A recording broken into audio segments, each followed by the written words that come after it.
해법을 찾는 토론 이슈엔 직설 시작하겠습니다. 매년 슈퍼 예산이 편성되고 특히 올해 같은 경우는 이 코로나19까지 겹치면서 정부의 씀씀이가 커지고 있습니다. 이에 따라 국가 채무도 빠른 속도로 증가하고 있는데요. 그래서 정부가 나라빚이 과도하게 불어나지 않도록 하는 부대 브레이크 역할을 할 수 있는 재정 준칙을 공개했습니다. 과연 실효성이 있을지 전문가들과 자세히 짚어보도록 하겠습니다. 현대경제연구원 최양호 고문, 상명대 경영학부 서지용 교수, 한국보건사회연구원 최현수 연구위원 나오셨습니다. 어서 오십시오. 네, 안녕하세요. 우선 서 교수님, 일단 재정 준칙, 어제 좀 기사들이 많이 나왔기 때문에 아시는 분들도 아시겠지만 어떤 내용인지 그래도 좀 시청자 여러분께 좀 알려주시면 이해가 쉬우실 것 같거든요. 최근 코로나19 때문에 정부의 어떤 재정 조치이 많이 늘어나고 있고요. 무분별한 재정 지출을 좀 효과적으로 사용하기 위한 어떤 정부의 가이드라인입니다. 그러니까 실제로 이제 그동안에 우리나라 같은 경우는 균형 예산 범위 내에서 지출을 해왔거든요. 균형 예산이라는 게는 정부의 어떤 세수 범위 내에서 지출을 해왔는데 최근에 이제 보건복지에 대한 그 예산이 많이 늘어나고 또 정부의 역할이 강조되면서 그 소위 말해서 그 세수 이외로 사용하는 지출이 커지고 있죠. 미국 같은 경우는 되게 쌍둥이 적자라고 그래가지고 그 경상수지하고 재정수 적자가 사실 만성화된 문제잖아요. 네네. 어떤 정부의 어떤 지출이 많은 것을 조금 그 가이드라인을 통해서 효과적으로 관리하자는 차원의 준칙이고요. 네네.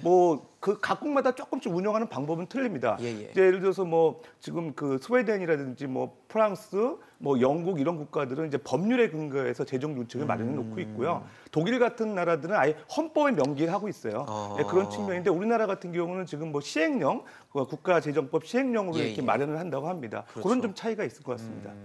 지금 말씀을 해주셨지만 103개 국가 정도는 재정 준칙을 법률에 근거를 하고 있고 또 14개 국가 정도는 헌법에 아예 근거를 두고 있다고 하는데 그래서 우리나라는 좀 늦은 거 아니냐라는 시각도 있고요. 지금이 워낙 코로나 위기 상황에서 재정을 확대할 수밖에 없는 상황에서 굳이 지금 이 시점에 재정 준칙을 도입을 했어야 되냐라는 얘기들이 있는데 최 고문님 어떻게 보십니까?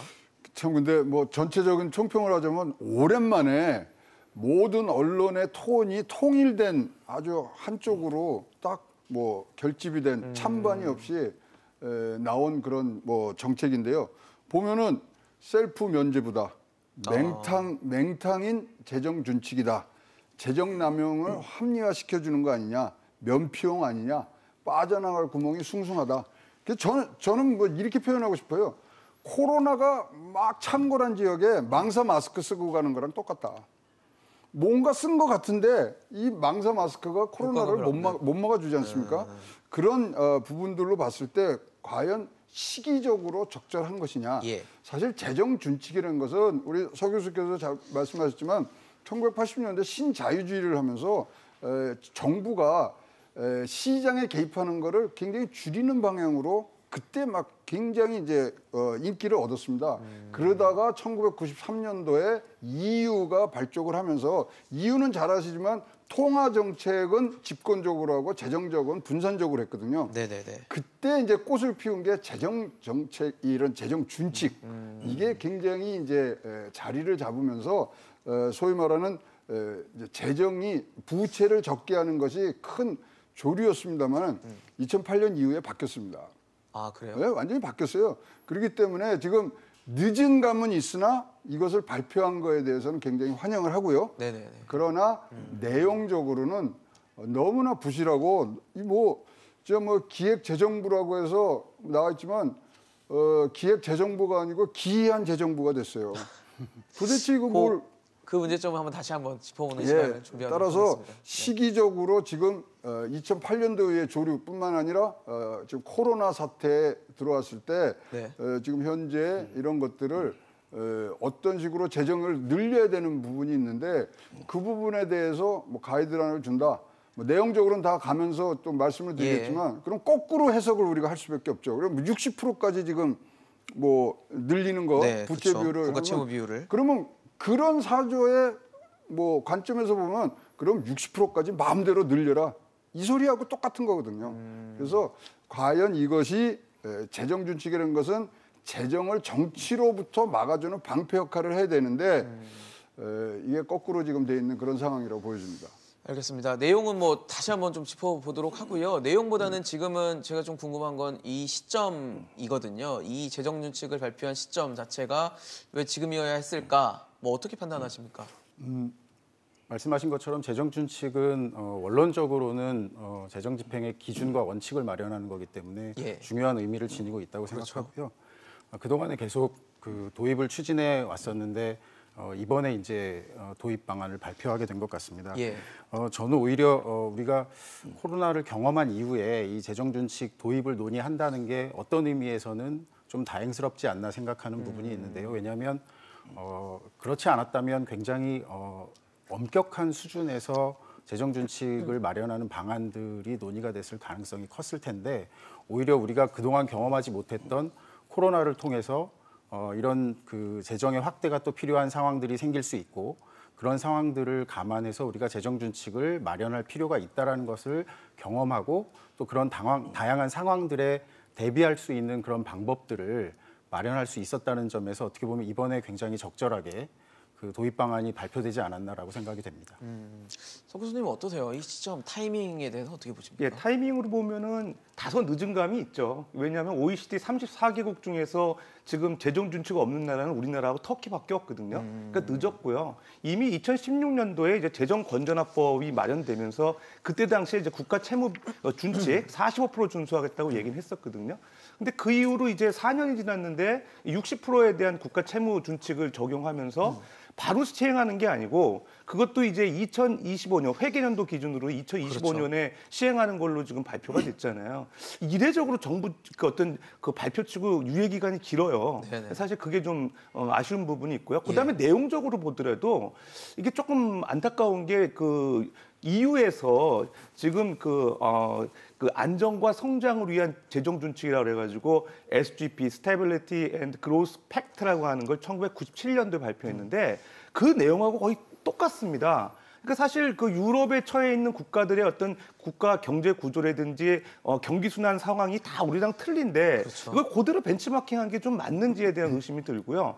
그다음에 이제 한 가지 그럼 정부에 좀 제가 그 입장을 좀 대변한다고 하면 예를 들어서 지금 IMF 같은 경우는 국가 재정 준칙을 이제 시행을 하게 되면 국가의 어떤 자유로운 어떤 지출을 저해하기 때문에 경기 위기 시에 일종의 재정 충격이라고 받아들이기 때문에 합리적이지 않다고 보고 있어요. 그러니까 가급적이면 경기가 불확실성이 커지고 성장률이 낮은 시점, 통화 가치가 떨어지는 시점에서는 준칙을 설정하지 말라 이렇게 IMF에서 2009년도에 권고하고 있거든요. 그런 측면에서 보면 지금 발표한 거를 지금 당장 시행 안 하는 거는 이제 바람직한데 다만 이제 지금 발표해가지고 먼 시점 5년 후에나 시행하는 거를 이렇게 준비 없이 갑자기 발표하는 건 좀 아쉬운 부분이 있는 것 같습니다.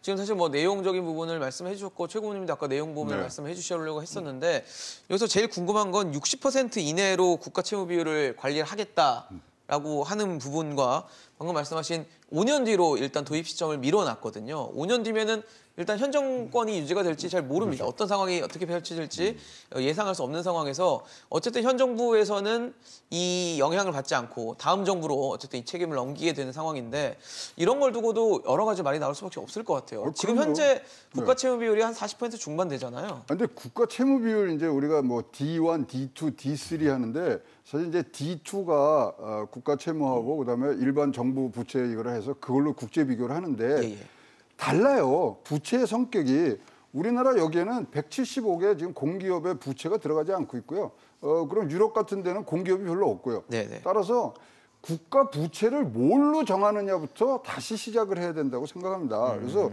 60%도 이거는 뭐 서 교수께서 설명해 주신 대로 EU에 있는 뭐 SGP라는 그 뭐 결의에 의해서 지금 나오고 있는 거기 때문에 지금 근거가 없어요. 그래서 따라서 60%까지 그냥 써도 돼요. 지금은 이게 나와 있다면 거기까지는 가는 거고 그 다음에 이제 우리가 볼 게 국가 재정 운영 계획에 의하면 2024년도에 이제 가면 조금 뭐 58%인가 뭐 이렇게 가서 지금 나가고 있죠. GDP 대비해서 거의 가기 때문에 그 다음에 이제 60%다. 그러니까 무슨 어떠한 뭐 계획이 있다든가 기획이 있다든가 생각이 있어서 60%를 갖고 온 게 아니라 그냥 갖고 온 것 같아요. 아, 전망치가 58이니까 네, 그냥 그다음에 60이라는 숫자를 저한테 꺼낸 거다. 저거를 하나하나 들어가기 시작하면 저게 얼마나 어려운 이제 숫자인지 우리가 나오는데 사실 모든 사람이 뭐 모든 사람이라고 그러기 아니면은 진짜 다수의 사람들이 재정을 늘려서 하는 거에 대해 지금 대단히 찬성을 하거든요. 근데 걱정하는 부분이 재정 느는 거 그게 문제가 아니라 재정 느는 속도에 대해서 지금 굉장히 우려를 하고 있거든요. 그렇죠. 우리나라 경제위기 3번 왔을 때 다 보면요. 재정 부채, 국가 부채가 올라가는 속도가 빠를 때 다 경제 위기로 왔단 말이죠. 그렇다면은 그런 것들을 제어할 수 있는 부분들이 나와야 되는데 저는 이번 재정 준칙이 오무라고 생각합니다. 5개가 없어요. 5개나 없나요? 네. 지출 제한을 얘기를 했어야 되는데 지출 제한에 대해서 아무것도 얘기가 없습니다. 그냥 뭐 숫자로 산수식을 했는데 그것도 좀 희한한 거고 구속성이 없어요. 이거 안 지키면 뭐 어떻게 된다. 이게 지금 또 시행령으로 없어요. 돼 있죠, 이게. 네, 그다음에 뭐 실효성과 시급성이 없는 것은 뭐 당연히 5년 뒤로 지금 뭐 밀어놨으니까 잘 아실 거고 그다음에 이렇게 되면 재정 회복 방안까지도 내놔야 되거든요. 그러니까 굉장히 졸속에 5가지가 없는 부분이고요. IMF에서 재정 준칙을 만들려고 그러면 3가지를 꼭 넣어야 된다 그랬어요. 1번이 뭐냐면 헌법, 법률 등 법적 토대를 한다. 우리나라 시행령이에요. 이거 안 맞아졌어요. 그다음에 재정수지 국가채무 지출총의 총량적 재정 목표를 정하라 그랬는데 이것도 아까 말씀드린 대로 재정 지출에 대한 얘기가 하나도 없기 때문에 이것도 지키지 못했어요. 그다음에 재정 준칙 미준수 시에는 사법적, 그다음에 금전적, 신용적 제재를 가하도록 됐는데 굉장히 유연하게 만들었습니다. 따라서 사실 IMF의 재정 준칙을 뭐 원칙에 따르면 우리나라가 이번에 발표한 건 재정 준칙이 아닙니다. 사실 그 홍남기 경제부총리가 기획재정부 장관 이어서 어제 발표도 했는데 발표할 때 그 60%라는 숫자 설정이 너무 느슨한 게 아니냐라는 질문이 나왔더라고요. 그 부분에 대해서는 느슨하지 않다. 그리고 앞서 말씀하신 대로 2024년 정도, 그러니까 재정 준칙이 도입되기 전에까지의 전망치를 봤을 때 60%에 육박하기 때문에 이 정도 숫자를 정했다라는 얘기를 했는데 이 숫자를 어떻게 봐야 될까요? 지금 뭐 근거도 없다고 말씀해 주셨거든요. 그 기획재정부 발표 자료에 보더라도 사실은 60%를 설정한 내용들에 대한 언급이 있긴 하지만 구체적인 근거들을 찾아보긴 좀 어렵습니다. 말씀하신 것처럼 EU가 60%라는 재정 준칙을 설정하고 있는 건 맞고요. 아마 그 수준을 고려하고 그리고 계속 이야기되는 것처럼 2024년도에 도달하는 수준, 이미 예상되어 있는 수준을 고려했을 때 시행 시점과 그 관리가 필요한 수준이 절묘하게 맞아지도록 어떻게 보면 2025년도에 60%라는 그런 기준을 마련해 놓으면 이제 24년 이후에는 그 증가 속도를 제한할 수 있는 그런 상황에 맞춰서 설정된 게 아닌가라고 생각이 되고요. 다만 이 60%라는 부분도 시행 이전에 다시 우리 그 국가 재정 상황이라든지 또 GDP 상황이라든지 또는 코로나 위기 회복에 대한 그런 부분들을 고려해서 시행 이전에 아마 그런 기준이라든지 이런 것들을 다시 검토해야 되지 않을까라고 생각을 합니다. 사실 지금 국가 채무 비율이 한 40% 중반대였고 앞서서 이 상황 위기 상황을 맞기 전에 국가 채무 비율이 한 40% 선을 뭐 넘냐 마냐를 두고 굉장히 논란이 많았었는데 문재인 대통령도 그래서 지난해 홍 부총리에게 그런 얘기를 했죠. 40%라는 근거가 뭐냐라는 얘기도 했었고 앞서서 2015년 민주당 대표 시절에는 박근혜 정부의 그 채무 비율 40% 마지노선을 언급하면서 비판적인 시각도 냈던 게 문재인 대통령, 문재인 정부인데 지금 이 60이라는 숫자가 40이라는 숫자와 간극이 좀 너무 크지 않나라는 생각이 들면서 시청자 여러분도 국민들께서는 이 비율 자체가 너무 느슨하게 잡아서 여유 있게 잡아놓는 자체가 준칙으로서의 성격이 너무 약한 게 아니냐라는 생각을 가지실 수 있을 것 같거든요. 예, 그렇습니다. 이제 재정 준칙을 설정하는 기준은 국가마다 틀려요. 사실 우리나라 같은 경우는 지금 60% 잡은 게 우리 최 의원님께서 잘 설명해 주셨는데 절묘하게 지금 5년 후에 늘어나는 추세별을 보면 60% 가까워지고 있고 이미 사실 45%로 가이드라인을 매겼던 게 이미 이제 코로나19 때문에 정부 지출이 늘어나면서 지키기 어려운 수준이 돼버린 거죠. 그러니까 60%가 이제 앞으로 지켜야 될 어떤 좀 이상적인 가이드라인이라 설정해 놓은 것 같습니다. 그다음에 또 정부 지출이 늘어나니까 또 무분별하게 너무 정부에서 많이 쓰는 거 아니냐 비판의 목소리도 좀 수렴한 것 같아요. 근데 이제 내용적으로 조금 보면은요 아쉬운 부분이 있습니다. 지금 최 고문님 말씀하셨는데 중요한 포인트가 그 재정 준칙이 보면은 그 지출 준칙이라는 게 있어요. 그러니까 네네. 예를 들면 지금 우리나라 같은 경우 재정 수지에 관련된 준칙, 그다음에 국가 채무 비율에 대한 준칙, GDP 대비 비율, 예. 그게 이제 두 개가 이제 혼합이 돼가지고 앞으로 이제 그 국가 채무 비율 같은 경우가 좀 오버하더라도 재정 그 수지가 이제 조금 더 괜찮으면, 안전성이 되면은 네. 가능하다 이렇게 보완되지 않겠다 이렇게 생각을 그렇죠. 하고 있는데. 거기서 빠진 부분이 이제 지출 준칙이에요. 우리나라 같이 이제 사실 문재인 정부 들어오면서 보건복지 예산 같은 거 많이 늘리고 정부의 어떤 역할이 많이 중요하면서 정부 지출이 늘어나는 정부 같은 경우에는 지출 준칙이 필요하거든요. 그러니까 정부의 그 재정 지출 증가율이라든가 뭐 감세 규모라든가 이런 걸 제한하는 준칙이 필요하거든요. 미국 같은 경우도 지금 1990년에 예산 집행법에서 그 pay as you go 원칙이라는 게 이제 도입이 됐죠. 그러니까 정부의 재정 지출을 제한하기 위한 준칙이 마련된 거예요. 일본 같은 경우도 지금 재정 수지 준칙보다는 지출 준칙을 준수하고 있거든요. 근데 우리나라는 거기에 빠졌어요. 그러니까 사실 어떻게 보면은 두세 개 정도의 그 재정 준칙을 적용하는 나라치고 우리나라가 지출 준칙을 좀 빼먹었다는 그런 취지가 있는데 그런 측면에서 좀 보완할 필요가 있고요. 그다음에 재정 수지 준칙과 관련해서 좀 얘기 드리면 지금 요번에 그 GDP 대비 통합 재정 수지 비율을 가지고 마이너스 3%로 관리하겠다고 그렇죠. 얘기를 했거든요. 네. 근데 사실은 엄밀하게 따지면 EU에서 얘기하는 재정 수지 적자 비율은 그 관리 재정 수지예요. 그러니까 관리 재정 수지라는 게 사회 그 보장성 기금 수지를 뺀 거거든요. 그렇죠. 통합 재정 수지에서 그게 이제 흑자 기조가 많이 유지가 되기 때문에 좀 네. 정부의 순 지출을 파악하는 데는 관리 재정 수지가 적합해요. 그러니까 그런 측면에서 좀 아쉬운 게 있는 거예요. 근데 지금 참고로 GDP 대비 관리 재정 수지 비율이 마이너스 6%거든요.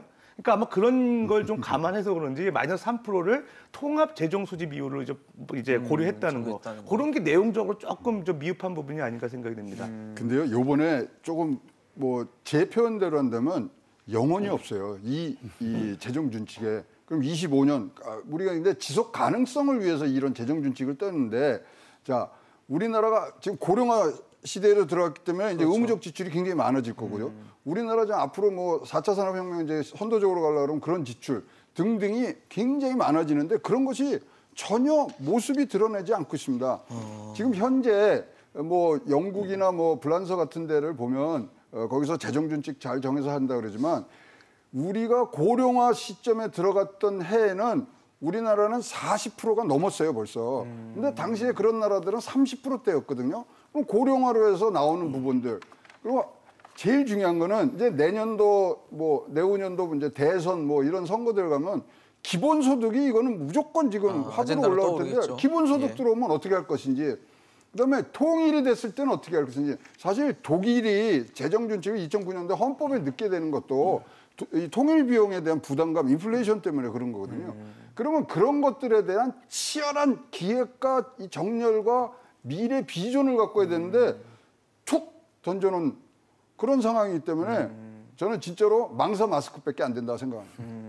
사실 지금 뭐 우리나라에서 매번 얘기했던 재정 건전성 얘기를 할 때 비교 대상으로 삼았던 게 뭐 OECD 국가들의 국가 채무 비율이 뭐 100%가 넘는다, 200%가 넘는다 그 얘기를 하면서 우리는 40%밖에 안 되니까 괜찮다라는 얘기를 많이 했었어요. 근데 그렇다면 지금 재정 준칙 도입이 우리나라가 뭐 60% 목표로 하고 있고 40%대를 기록하고 있는 상황에서 필요했을까에 대한 얘기도 화두가 될 수 있을 것 같거든요.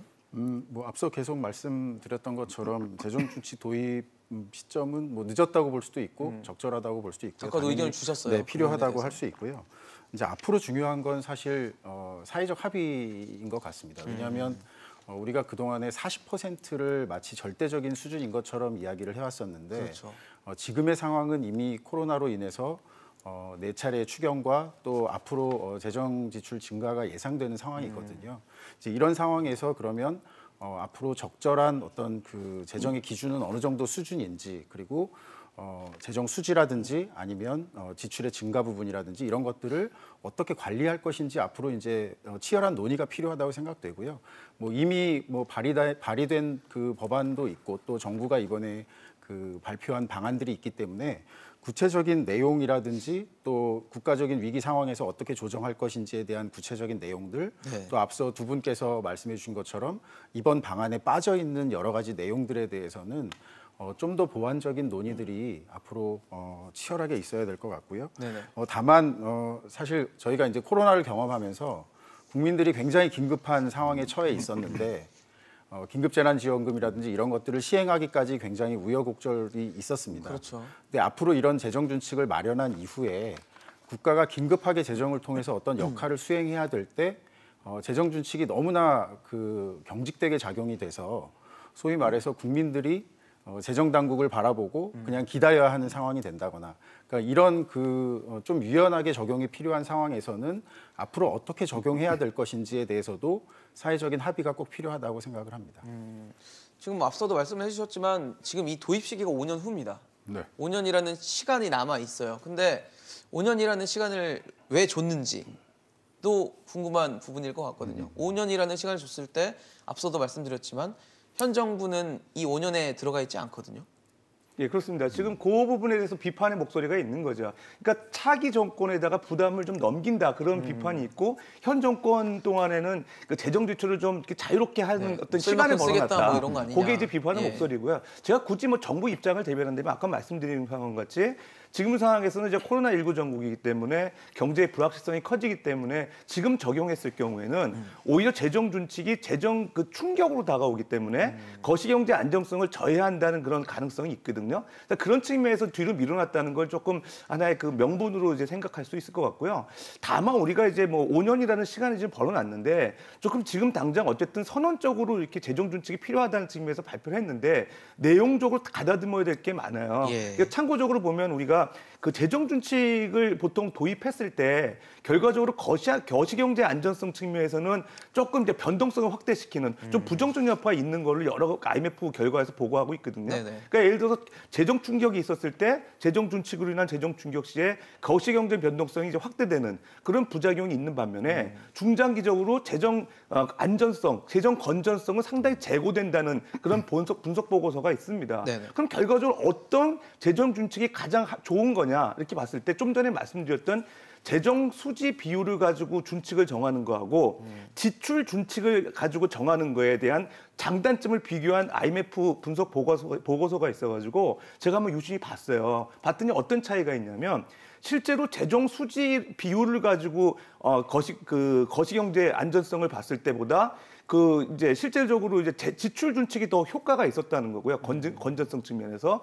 그다음에 경제 그 변동성 측면에서도 긍정적인 효과가 있었어요. 그러니까 지금 그 왜 그런 현상이 생기느냐? 재정 수지 비율을 가지고 하게 되면 그 경기 순응성 문제가 있다는 거예요. 그러니까 예를 들어서 그 경기가 안 좋아졌을 때, 경기 호황일 때는 오히려 재정 적자가 확대되고 경기가 불황일 때는 오히려 재정 적자가 축소되는 경향, 경기 순응성이 있거든요. 반대로 지출 준칙 같은 경우는 경기 대응성이 있습니다. 그러니까 오히려 경기가 좋아질 때는 흑자를 축적하는 경향이 생기고 오히려 이제 적자 때 재정을 늘려가지고 거시경제 안전성을 제고시키는 역할이 나오거든요. 왜 그러냐면은 그 재정 수지 비율로 했을 경우에는 가이드라인이 있기 때문에 그 상한선을 정부가 좀 활용해가지고 지출을 늘리려는 경향이 있어요. 호황 때. 근데 예를 들어가지고 적자 때 예를 들어가지고 오히려 재정을 늘려야 되잖아요. 그렇죠. 경제 안전성을 기하기 위해서는. 근데 오히려 지출 준칙 같은 경우는 그런 측면에서 도움이 된다는 거예요. 상당히 이런 걸 한번 시사성 있게 들여다봐야 되고요. 그다음에 이제 그 미국 같은 경우도 지금 지출 준칙을 많이 준수하고 있잖아요. 아까 말씀드렸던 페이 애스 유고. 이게 정책적으로 봤을 때 재정 적자가 심한 국가들, 이런 국가들은 반드시 도입해야 되는 측면이 있기 때문에 우리가 5년 동안이라는 유예 기간을 그냥 다음 정권에 밀어놓는 기간이라기보다는 그 기간 동안 내용을 점검하고 우리나라에 맞는 재정 준칙을 마련하는 시기로 좀 활용했으면 좋겠다 생각이 듭니다. 사실 그렇게 디테일한 걸 만지기에는 아까 최영 고문님처럼 그냥 말씀하신 것처럼 너무 던져놨다는 생각이 없어요. 드는데 근데 어떠셨을까요? 이거는 이제 과거에 이제 2009년도에 독일이 헌법에다 게재를 하고요. 연방정부는 2016년에 하도록 그렇게 해놨습니다. 그러니까 7년간 유예를 줬고요. 주정부는 2020년 하면서 이렇게 되는데 사실 아까 이제 모두의 우리 앵커가 멘트를 해주시는데 우리나라하고 터키 외에는 다 재정 준칙이 있다는 거 아닙니까? OECD 국가요. 얼마나 자랑스러운 일인지 몰라요. 재정 준칙 없이도 이렇게 갈 수 있다는 자체가 얼마나 우리가 재정 관리를 하는데 왜 이거를 뜬금없이 갖고 오느냐 이거죠. 자, 이 준칙을 도입하는 건요. 결국적으로는 재정을 긴축하자는 얘기거든요. 그렇죠. 재정을 긴축해서 재정을 긴축하면 이제 복지가 축소되고 뭐 양극화되고 뭐 등등. 그다음에 또 재정이 국가 채무를 줄이려고 그러면요. 무슨 일이 나면 민간 부채가 급증을 합니다. 그게 세계적으로 나왔던 거예요. 그런 거 없이도 잘했는데 왜 뭐 이게 빠진 게 꼭 다른 데는 다 잘하는데 우리가 1등이에요. 그래서 우리 서 교수께서 말씀하신 것처럼 5년 동안 국민적 합의와 앞으로 어떻게 나갈 거 그다음에 변수들이 너무 많거든요. 네네. 그거를 좀 넣어서 전문가들하고 얘기를 좀 하시면서 이걸 나와야지 지금 뭐 결국은 뭐 일면 다행인 게 시행령에 넣어놨다 그러니까 이거 뭐 매년 고칠 수 있구나 생각은 들고요. 네네. 그렇다면은 진짜 법률적인 토대를 마련하는 부분까지 가려고 그러면 많은 시간이 걸릴 것으로 생각하기 때문에 항상 이 정책이라는 게 다 좋을 수는 없거든요. 풍선 효과도 있고 그렇기 때문에 여러 가지 생각들을 해야 되고요. 아니 아까도 말씀드렸지만 다음 대선은요 닥치고 기본소득이 뭐 주 화제가 될 수밖에 없는데 그건 어떻게 할 것인가? 조금 미래를 좀 보는 그런 기획재정부가 됐으면 좋겠습니다. 네. 사실 지금 재정준칙에 크게 두 가지 기준이 있어요. 국가 채무 비율과 통합 재정 수지를 갖고 지금 보게 되는데 통합 재정 수지 비율 같은 경우는 마이너스 3%입니다. 근데 이게 숫자가 좀 바뀌는 상황이 있더라고요. 마이너스 4%로. 그때는 이제 뭐 전쟁, 뭐 대규모 재해, 뭐 글로벌 금융 위기 이렇게 어려운 상황 때는 그래도 좀 유동적으로 해서 마이너스 4%로 바꾸겠다라고 했는데 사실 되게 좋아요. 말은 좋아요. 전쟁, 대규모 재해, 글로벌 금융 위기. 근데 과연 어떤 상황이 전쟁이고 어떤 상황이 재해고 어떤 상황이 글로벌 금융 위기인지는 명시돼 있지 않더라고요. 이건 어떻게 이거 따로 또 정해야 되는 건가요? 네, 그 부분도 사실은 뭐 별도의 위원회를 만든다든지 아니면 그 의사 결정을 할 수 있는 그런 과정이 필요하고요. 그냥 물론 머리 이제 생각으로 그냥 할 수는 없죠. 이건 재해라고 그냥 할 맞습니다. 수는 없잖아요. 네, 이번 그 코로나 위기처럼 사실은 뭐 이런 상황이 될 수 있겠죠. 그런데 이제 그 부분에 대해서 어떻게 판단을 할 것인지에 대한 구체적인 내용들도 좀 더 필요할 것 같고요.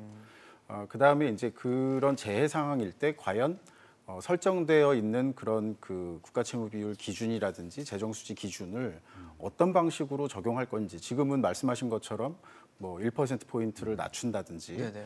국가채무 비율에 대해서 뭐 공제한 후에 4년 동안 나눠서 반영한다든지 이런 대안들이 좀 마련되어 있는데 이 부분도 포함해서 좀 더 구체적으로 논의가 필요할 것 같습니다. 왜냐하면 말씀하신 것처럼 이 재정준칙을 마련하게 되면 전반적으로 우리나라가 그동안에 그 사회정책이 OECD 국가에서 좀 뒤처졌던 이유가 이런 어떤 재정의 제약이라든지 여러 가지 그 조건들 때문에 최소한의 어떤 정책들을 추진하면서 사회정책들이 조금 OECD 국가 내에서 좀 뒤처지는 경향들이 있었거든요. 네네. 근데 이런 상황에서 앞서 말씀해 주신 것처럼 우리가 국가채무 비율 상황은 좋은데 그럼에도 불구하고 또 이 재정준칙을 만들게 되면 아무래도 사회복지 정책이라든지 이런 쪽에 영향을 미칠 수밖에 없기 때문에 지금 말씀하셨던 그런 위기 상황이라든지 아니면 정책적으로 판단했을 때 재정의 역할이 필요한 상황들 이런 것들을 어떻게 판단하고 결정할지에 대한 부분도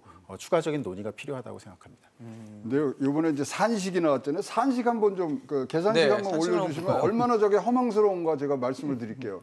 자, 이제 산식이 나오는데 자, 국가 채무 비율하고 통합정책에서 이제 저게 180인데 저게 이제 뭐 나누기 하면 1.0이 지금 됩니다. 앞에 게 60%로 돼 있고 네. 뒤에 게 마이너스 3%로 돼 있으니까 저걸 180 밑으로 그렇죠. 맞추겠다는 자, 건 거죠. 그럼 국가 채무 비율이 60%인데 120%로 가면요. 재정 적자 수지 적자 비율이 1.5만 되면 괜찮습니다. 맞네요. 맞출 수 있네요. 180. 그럼 지금보다 3배 더 쓸 수 있어요.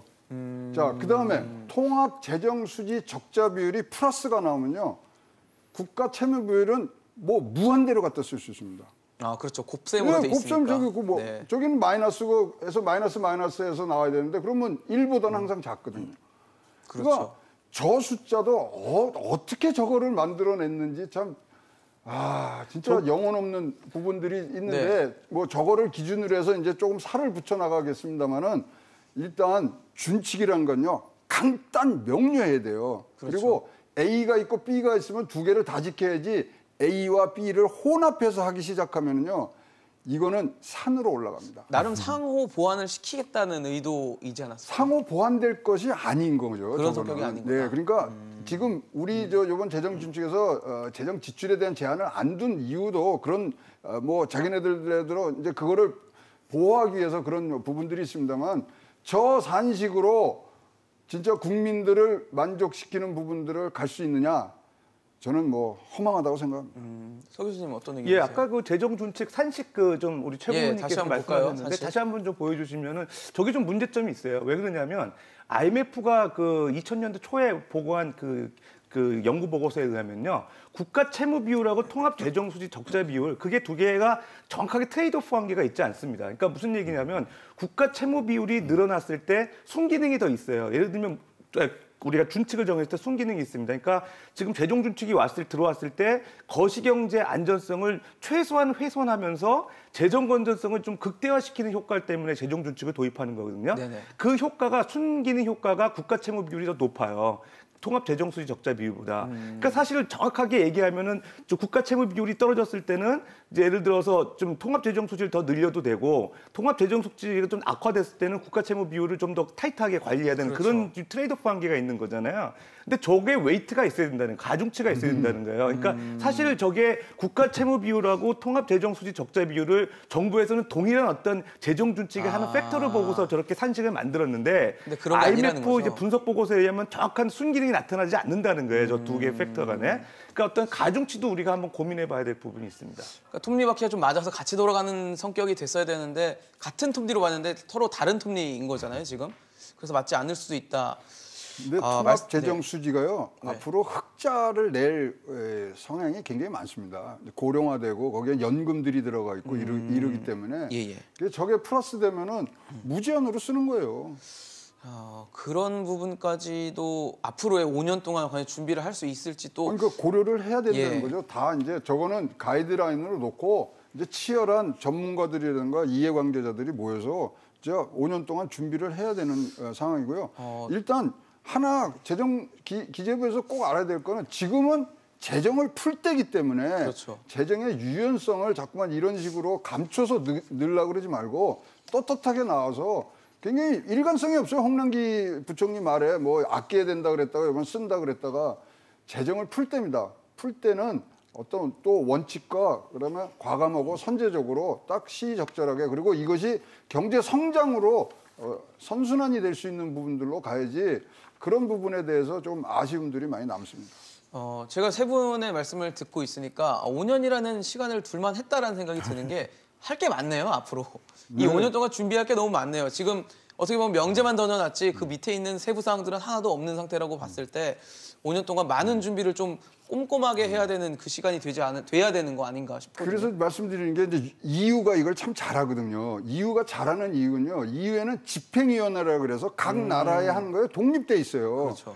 근데 이거는 뭐 기재부에서 자기네들이 어떠한 이유를 대서 지금 이거 사유를 만들지 모르니까 저는 이거를 하는데 제일 먼저 해야 될 거는 독립된 재정위원회가 분명히 있어야 되겠다. 그래서 거기서 진짜 정확하게 숫자 갖고 이거는 경고를 주고 그러니까 자기가 하면서 자기가 셀프로 뭐 이거를 측정하고 이건 안 되는 거죠. 그래서 독립적인 재정위원회를 다른 데보다는 감사원에다가 놓고서 감사원, 대통령이 직접 이제 관할하는 직속 부대로 해서 이것을 관리할 때 국민들이 믿기 시작한다 이거죠.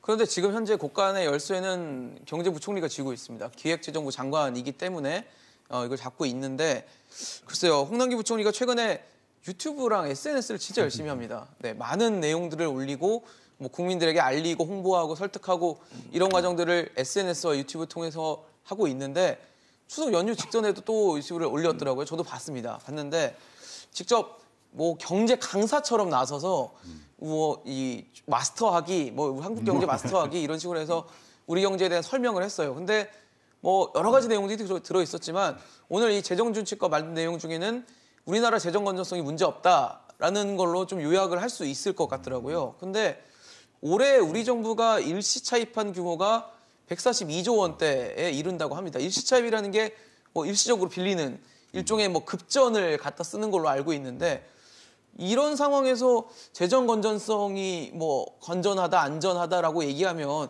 국민들이 과연 이해하실까라는 생각도 들거든요. 그러니까 홍 부총리께서 우리나라 최고의 그 예산 정책 전문가라고 이렇게 알려져 있는데 예. 좀 일관된 그런 스탠스를 유지하셨으면 좋겠어요. 그러니까 예를 들어서 그 긴급재난지원금 1차 지급할 때 재정 여력이 부족하기 때문에 하위 70%까지만 지급하겠다 그러다가 정부의 어떤 또 정부의 어떤 의견 수렴을 받아들여가지고 네네. 전 국민 지급했다가 그때 이제 재정이 어렵다 강조하셨거든요. 근데 최근에 또 이제 해외 경제 성장률 관련돼서 이런 목소리가 나올 때 평가가 나올 때는 우리나라 재정 건전하다 이렇게 얘기하시거든요. 그러니까 그 상황마다에 따라서 일관된 모습 못 보여주고 있는데 지금 저 모습 보면 제가 볼 때 사실 우려할 부분은 아닌 것 같아요. 왜 그러냐면요. 일시 차입. 예, 일시 차입금이 는 게 이자 그 부담액은 커지죠, 정부가. 예를 들면 그렇죠. 지금 올해 이제 사용한 거 보면 재정증권에 한 45조, 그다음에 한은에 일시 차입금한 게 이제 한 97조, 그래서 한 142조 원 정도 되고 그거에 따라서 이제 이자 이제 지급한 게 이제 1,000억 원 정도 된답니다. 1,000억 정도 되는데 예. 이게 오히려 최근에 이제 이 금리가 낮아가지고 작년보다 훨씬 이제 금액이 작아요. 1,600억 정도. 그러니까 오히려 지금 그 부채가 늘어나는 것보다도요. 우리가 관리해야 될 거는 부채의 질입니다. 그러니까 단기냐 장기냐. 그다음에 그게 대외 지급을 하는 거냐 대내에서 우리가 그 지급해야 되는 부분이냐. 그걸 사실 그 질적 관리를 해야 되거든요. 근데 저기 좀 일시 차입금 늘어나는 거는 이제 국내 대내 지급을 하는 측면이 있어서 그렇게 위험하지 않다고 보고 다만 이제 정부의 이제 이자 부담이 늘어나니까 재정 건전성이 좀 악화되겠죠. 네네네. 그런 것들 좀 잘 파악해서 이제 말씀하셔야 될 것 같고요. 어쨌든 대외 채무에 지급하는 것, 데폴트가 나는 거에 대한 리스크는 계속 관심을 가져야 될 것 같습니다. 큰 우리는 아니다. 예, 쉽게 말씀드리면 이게 돈이 커졌지만 사실 집에 계신 애엄마한테 돈을 꾼 거랑 똑같아요. 한은에서 차입하면 97조고 재정증권을 발행해서 45조거든요. 재정증권도 거의 90% 이상이 우리 국민들이 사요. 그러니까 문제 없어요. 문제 없고 이것은 단지 지금 뭐 급하게 세출 세입이 안 맞은 경우에 이제 맞춰주는 거니까 아니 이렇게 이 꿀 수 있다는 자체가 정부의 신뢰성은 높은 거거든요. 그 여전히 존재한다. 네, 걱정할 건 전혀 안 되고 그 대신 집에서 집사람한테 돈을 꾸었을 때는 굉장히 뭐 매 눈으로 언제 갚냐를 보잖아요. 그렇죠. 네, 그렇기 때문에 뭐 갚는데도 문제가 없을 것 같으니까 네네. 이 부분은 크게 문제가 없을 거라고 생각합니다. 위원님 어떠세요? 근데 앞서 서 교수님은 그 얘기 해주셨거든요. 이 142조 원 자체는 큰 문제가 아니지만 그 홍남기 부총리의 발언 자체가 좀 왔다 갔다 하는 부분들, 뭐 언제는 위험하다, 걱정된다 했다가 또 언제는 또 건전하다, 괜찮다라고 하니까 국민들은 당연히 혼란이 있을 수밖에 없거든요. 지금 사실 재정을 확대해야 되는 시기인 건 뭐 너무나 당연하고요. 코로나 위기 상황이 언제까지 계속 이어질지 아직 확실하게 예상할 수 모르죠. 없고 그리고 국민들은 지난번 2차 긴급재난지원금 지급이 되긴 했지만 여전히 어려운 상황에 있습니다. 맞습니다. 그래서 적극적으로 국가의 역할을 확대할 필요가 있는 상황이라고 보이고요. 그다음에 대외적으로도 보면은 사실은 우리나라가 지금 그 방역과 경제 부분에서 OECD 국가 중에서 동시에 두 가지를 그래도 잘 수행하고 있는 그룹에 들어가기 때문에 이러한 상황에서는 저는 정부가 조금 더 적극적으로 오히려 대응하는 게 필요하고 우리 경기 상황에 대해서도 솔직하게 자신감 있게 이야기하는 게 필요하다고 생각합니다. 네네. 오히려 지난번 긴급재난지원금과 관련된 추경 논의 때처럼 예. 부총리께서 너무 좀 주저하거나 아니면 좀 인색한 듯한 그런 그 모습을 보이거나 아니면 또 그 순간에는 우리 재정이 굉장히 위기에 처해 있는 것처럼 말씀을 하시는 것들은 국민들에게 굉장히 불안감을 줄 수도 있고요. 예. 정부가 적극적으로 역할을 확대해야 되는 상황에서 국가가 사실 빚을 내지 않으면 오히려 나중에 회복하기 어려운 개인이나 가구가 빚을 내야 되고요. 네. 또 소상공인들이 어려움에 처할 수 있기 때문에 부총리가 이야기한 것처럼 우리 경제 상황이 또는 방역과 함께 적절하게 균형을 이루고 있다면 그런 것들을 밑바탕으로 해서 좀 더 적극적으로 우리가 코로나 위기에서 회복할 수 있도록 재정의 역할을 확대해 줬으면 좋겠습니다. 사실 뭐 코로나19 상황이 굉장히 장기화되면서 우리 경제도 지금 정상적인 상황은 아닙니다. 예전 같은 상황이 아닌데 7월 같은 경우는 경상수지 흑자 규모가 74억 5천만 달러를 기록했습니다. 이게 2019년 그러니까 지난해 10월 이후에 이 가장 큰 흑자를 기록했는데 그래서 야 수출도 힘들고 요즘에 안 그래도 힘든데 흑자를 이렇게 기록했다고 하니까 굉장히 반가운 소식처럼 들렸지만 알고 보면 그렇지가 않죠 이게. 이게 뭐 코로나19로 인해서 해외여행도 못 가고 뭐 수입 수출도 잘 안 일어나다 보니까 그냥 맞춰진 불황형 흑자인 거잖아요. 불황형 흑자일 텐데 그걸로 보여지는 거죠. 이렇게 좀 그러면 당분간 코로나19가 언제 종결될지 모르는 종식될지 모르는 상황이라면 불황형 흑자가 계속 이어진다 아니면 또 적자로 넘어갈 수 있다 이렇게 좀 걱정을 해야 될까요? 그럼요. 이건 하실에도 적자로 갈 수 있는 부분. 자, 이제 이번에 뭐 또 9월 달엔 수출도 좋았어요. 네네. 수출도 좋고 뭐 화해 때문에 뭐 이런 많은 뭐 변수들이 있습니다만 언제든지 적자로 갈 수 있는데 우리나라가 금융위기에 가장 먼저 신호가 경상수지가 적자가 될 때부터 시작합니다. 경상수지가 적자가 되고 외환들이 빠져나가기 시작하면서 경제위기가 꼭 왔기 때문에 네. 이 부분들을 굉장히 많이 해야 되는데 과연 그러면 뭐 조금 풀리는 부분에 있어서 시기가 오면 뭐 올해 말이 될지 내년 봄이 될지 모릅니다만 진짜 폭발적인 보복적 이연 수요 해외여행에 대해서가 뭐 이런 것들이 일어나면 적자로 돌 수 있는 부분들이 굉장히 지금 농후하기 때문에 지금 쓰는 재정들이 이런 부분들을 어떻게 메꿀 것인가를 선제적으로 가야 돼요. 그래서 나눠주기식 이런 복지에 뭐 좀 중심이 된 재정 지출보다는 지금 선제적으로 좀 가시고 뭐 그린 뉴딜 얼마나 좋습니까? 그런데 지금 하면서 사실 우리가 지금 쟤는 이렇게 생각하거든요. 우리가 지지 않는 경제를 하려고 그러고요. 지금 지지 않으려고 굉장히 우리가 용을 쓰는데 네. 사실 경제는 이기는 경제를 해야 되거든요. 그래서 진짜 호황이 왔을 때 그때 퀀텀 점프를 해야 되는 토대를 만들어주는 부분들이 분명히 이번 재정 지출과 이런 지금 재정 준칙, 경상수지가 흑자로 나는 예. 때 이럴 때가 굉장히 우리의 토대를 다져주는 부분들이니까 잘 활용해 하셔야 됩니다. 석 교수님도 같은 의견이십니까? 예, 우리나라 어떠세요? 경상수지 적자가 되면 상당히 심각합니다. 왜 그러냐면 우리 그 IMF 외환위기 때도요. 예. GDP 한 5% 정도의 경상수지 적자가 우리가 시행이 되면 유지가 되면서 사실 불행의 어떤 근거가 된 거거든요. 그러니까 경상수지 적자가 되면 우리나라는 수출을 먹고 사는 나라이기 때문에 그렇죠. 거기 경상수지에서 가장 큰 비중을 차지하는 게 상품수지잖아요. 예. 거기서 지금 어떻게 보면 동반 수출입이 부진하면서 수입이 더 감소폭이 크니까 이제 어떻게 보면 지금 흑자처럼 흑자가 된 보이는. 거거든요. 예. 근데 그게 이제 우리가 수출 같은 경우는 대외 수요가 뭐 어쨌든 우리 마음대로 되는 게 아니니까 그렇죠. 그건 어쩔 수 없고 내수가 지금 부진하기 때문에 사실 수입이 줄어든 거거든요. 그 부분이 개선됐을 때 만약에 적자 기조가 나타날 가능성이 있어요. 네네. 그거에 우리가 이제 수출 관련돼서 좀 신경을 써야 될 부분이고요.